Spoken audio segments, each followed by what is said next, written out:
दोस्तों, इंडिया में 50 करोड़ से ज्यादा जनधन अकाउंट्स है। लेकिन क्या आपको पता है कि इसमें 2 लाख तक का एक्सीडेंट और disability insurance cover totally free में मिलता है। अगर थोड़ा बहुत पता भी है, तब भी जब कोई क्लेम करने जाते हैं तो बैंकर यूजुअली उसको घुमा देता है। और भगवान ना करे को अगर कुछ हो गया, नॉमिनी को तो पता ही नहीं होता है कि क्या डॉक्यूमेंट ले, कहां से कलेक्ट करे, किसके पास जाए। तो चलिए दोस्तों, आज मैं आपको बताता हूं कि कैसे आप अपने जनधन अकाउंट के 2 लाख का जो इंश्योरेंस का बेनिफिट है वो ले सकते हैं। Accident death claim, permanent total disability claim, दोनों के लिए क्या क्या करना पड़ता है और क्या क्या डॉक्यूमेंट चाहिए जिससे आपको इजीली पैसा मिल जाए। अंत तक जरूर देखिएगा। और अगर आपके पास जनधन अकाउंट है तो अपने फैमिली को बोल के रखिएगा, क्या पता कब काम में आ जाए। तो चलिए जान लेते हैं कि बेसिक कंडीशन क्या है। फर्स्ट ऑफ ऑल, आपके पास एक जनधन अकाउंट कंपलसरी होना है और वो अकाउंट में active RuPay PMJDY ATM card रहना पड़ेगा। एक्टिव का मतलब है कि एक्सीडेंट होने से पहले 90 डेज के अंदर उस कार्ड से एक ट्रांजैक्शन हुआ है, ये इंश्योर करना है। ट्रांजैक्शन कोई भी हो सकता है, पैसा निकालना, ऑनलाइन पेमेंट करना, कुछ भी हो सकता है, लेकिन एक ट्रांजैक्शन होना पड़ेगा 90 डेज के अंदर।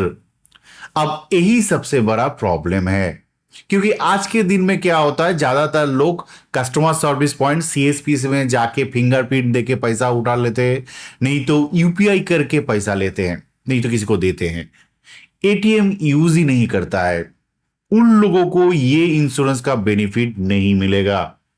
इसलिए जरूरी है कि हर 90 डेज में एटलीस्ट एक बार जनधन का जो एटीएम कार्ड है उसे जरूर यूज करें। अगर आपको अब तक एटीएम कार्ड नहीं मिला है तो सीएसपी में जाइए, बैंक में जाइए और अप्लाई करके वो एटीएम कार्ड ले लीजिए। 90 डेज मतलब 3 महीने में एक बार एटीएम कार्ड से ट्रांजैक्शन इंश्योर कीजिएगा। अब अगर आपका जनधन अकाउंट 28 अगस्त 2018 से पहले खुला है, मतलब पुराना वाला जो जनधन अकाउंट है, तो इंश्योरेंस कवर 1 लाख का मिलेगा। और अगर आपका अकाउंट 28 अगस्त 18 के बाद खुला है तो इंश्योरेंस कवर 2 लाख मिलेगा, बिल्कुल फ्री। ये कवर 2 सिचुएशन में आपको मिल सकता है। First, accident death. अगर अकाउंट होल्डर की मौत एक्सीडेंट से होती है तो नॉमिनी को 2 लाख मिलेगा। ओल्ड अकाउंट हुआ जैसे मैंने कहा तो उसमें 1 लाख। नेचुरल डेथ या सुसाइड कवर नहीं है। अब सेकेंड ऑप्शन ये है कि एक्सीडेंट के वजह से अगर आपका परमानेंट डिसेबिलिटी हो जाता है तब भी आपको क्लेम का बेनिफिट मिलता है, लेकिन इसमें कुछ क्राइटेरिया है। जैसे अगर एक्सीडेंट में दोनों हाथ या दोनों पैर चले गए तो 100% क्लेम मिलेगा, मतलब फुल 2 लाख। अगर दोनों आंख चली गई या एक आंख एक पैर चला गया, इस टाइप का कंडीशन में आपको 100% क्लेम मिलता है। और अगर आप एक्सीडेंट की वजह से दोनों कान से सुन नहीं पा रहे हैं तो आपको 75% क्लेम मिलेगा, मतलब 1.5 लाख। और अगर एक हाथ या एक पैर चला गया तो 50%। पूरा लिस्ट आप स्क्रीन में देख सकते हैं। ये लिस्ट आपके जो फैमिली है उसके साथ शेयर कीजिएगा। अगर कुछ हो गया तो ये पैसा बहुत काम में आएगा। अब चलिए देख लेते हैं कि क्लेम कैसे करें। First, accident death claim. Death claim account में जो रजिस्टर्ड नॉमिनी है उनको ही मिलता है। अगर नॉमिनी नहीं है तो लीगल हेयर को क्लेम करना पड़ेगा। इसलिए इंश्योर कीजिए कि आपका जो जनधन अकाउंट है उसमें नॉमिनी रजिस्टर्ड है। फैमिली को भी बोल के रखिएगा ताकि बाद में कोई दिक्कत ना हो। सबसे पहले नॉमिनी को चेक करना होगा कि 90 डेज के अंदर एटीएम ट्रांजैक्शन हुआ है या नहीं।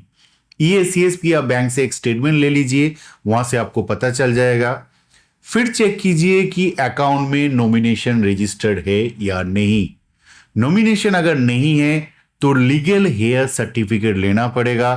प्रोसेस थोड़ा कॉम्प्लिकेटेड हो जाता है। अब ये इंश्योरेंस बैकएंड से न्यू इंडिया एश्योरेंस देती है। एक्सीडेंट होने के बाद 90 डेज के अंदर उनको इंटीमेशन देना कंपलसरी है। जैसे ही आपको डेथ सर्टिफिकेट मिल जाए तुरंत उसका जो एक कॉपी स्कैन कर लीजिए और ये जो मेल आईडी है rupee@newindia.co.in, इसमें मेल कर दीजिए।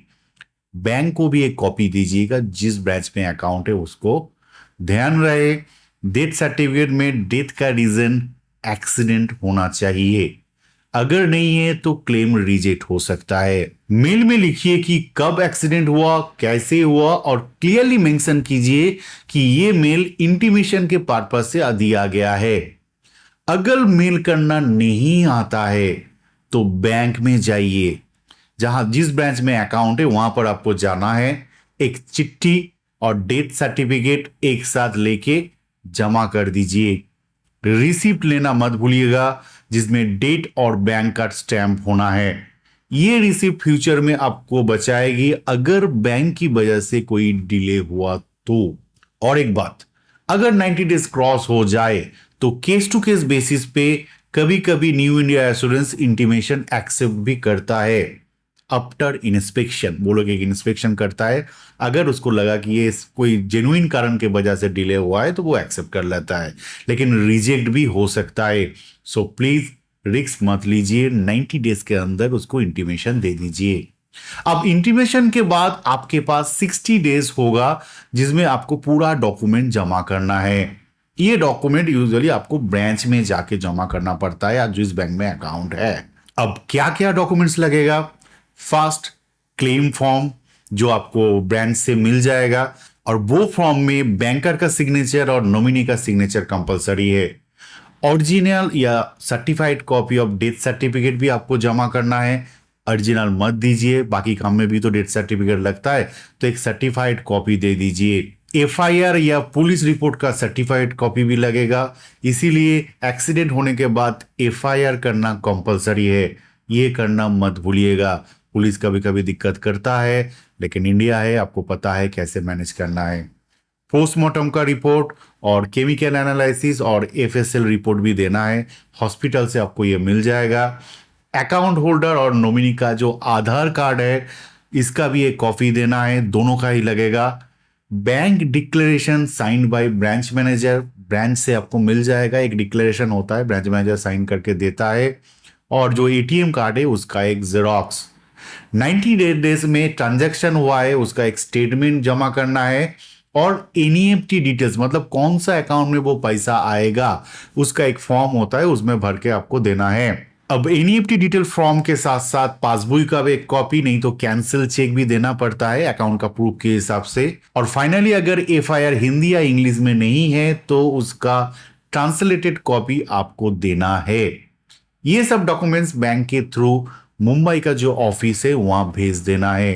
अगर सब सही रहा तो डॉक्यूमेंट रिसीव होने के 10 दिन के अंदर एनईएफटी के थ्रू नॉमिनी के अकाउंट में पैसा आ जाता है। अगर न्यू इंडिया एश्योरेंस को कोई डाउट हुआ तो वो 3 दिन के अंदर इन्वेस्टिगेशन स्टार्ट करेगी। इन्वेस्टिगेशन के टाइम में कोई ऑफिसर, इंश्योरेंस का कोई ऑफिसर आपके घर में आता है, देखता है, उसको कन्विंस कीजिएगा, और वो ऑफिसर को 30 दिन के अंदर रिपोर्ट जमा करना पड़ता है। अब परमानेंट टोटल डिसेबिलिटी के लिए क्या क्या डॉक्यूमेंट चाहिए? वही same claim form sign by nominee and bankers, doctor का डिस्चार्ज रिपोर्ट या मेडिकल सर्टिफिकेट जिसमें डिसेबिलिटी का डिटेल लिखा होगा, ये फॉर्मेट आपको बैंक से मिलेगा। एफआईआर नहीं तो पुलिस का एक रिपोर्ट आपको देना है। जो भी मेडिकल टेस्ट हुआ है उसका ओरिजिनल कॉपी आपको जमा करना है। याद रखिएगा, यूजुअली वो लोग ओरिजिनल इंसिस्ट करता है मेडिकल रिपोर्ट का। अकाउंट होल्डर और नॉमिनी का आधार का कॉपी, जैसे पहले लगा। बैंक का डिक्लेरेशन जो बैंक से आपको मिल जाएगा, जैसे मैंने पहले कहा। अकाउंट का 90 डेज का स्टेटमेंट जिसमें एटीएम का ट्रांजैक्शन हुआ है उसका प्रूफ, और नॉमिनी का अकाउंट डिटेल्स, जैसे मैंने कहा ना, एक फॉर्म होता है उसके साथ साथ पासबुक का कॉपी। और पहले जैसा अगर हिंदी और इंग्लिश में एफआईआर नहीं है तो आपको ट्रांसलेट करके देना है। ये सब बैंक के थ्रू से अगेन वही मुंबई के ऑफिस में आपको सेंड करना है। प्रोसेस सेम है, यूजुअली क्लेम मिल जाता है। अगर इंस्पेक्शन में आए तो ऑफिसर को थोड़ा, यू अंडरस्टैंड, इंडिया है, कैसे हैंडल करना है। अब इसके साथ साथ कुछ बेसिक चीज आपको याद रखना है कि एक ही जनधन कार्ड में आपको क्लेम मिलेगा। आपके पास 2-3 कार्ड हो सकता है, लेकिन आपको एक ही कार्ड में मिलेगा, और एक ही अकाउंट के लिए मिलेगा। 2-3 अकाउंट होने पर भी सिर्फ ओनली 1 अकाउंट। इंटीमेशन जैसे मैंने कहा कि 90 डेज में आपको देना है, और इंटीमेशन के बाद 60 डेज रहेगा उसमें आपको पूरा डॉक्यूमेंट सेंड करना है। तो इंटीमेशन के लिए अगर डॉक्यूमेंट रेडी नहीं है तो जल्दी जल्दी मत दीजिए, मतलब 65 डे में कीजिए सब डॉक्यूमेंट रेडी करने के बाद, और इंटीमेशन के देने के बाद इमीडिएटली डॉक्यूमेंट सेंड कर दीजिए। क्योंकि क्या होता है कि शुरू में जल्दी जल्दी आप इंटीमेशन दे देंगे, फिर उसके बाद डॉक्यूमेंट कलेक्ट करने में अगर 60 डे क्रॉस कर गया तो प्रॉब्लम हो सकता है। तो दोस्तों ये था पूरा प्रोसेस। अगर वीडियो पसंद आया तो लाइक कीजिए, दोस्तों के साथ शेयर कीजिए, और अगर आप नया है मेरे चैनल पे तो please subscribe my channel. Thank you and bye bye.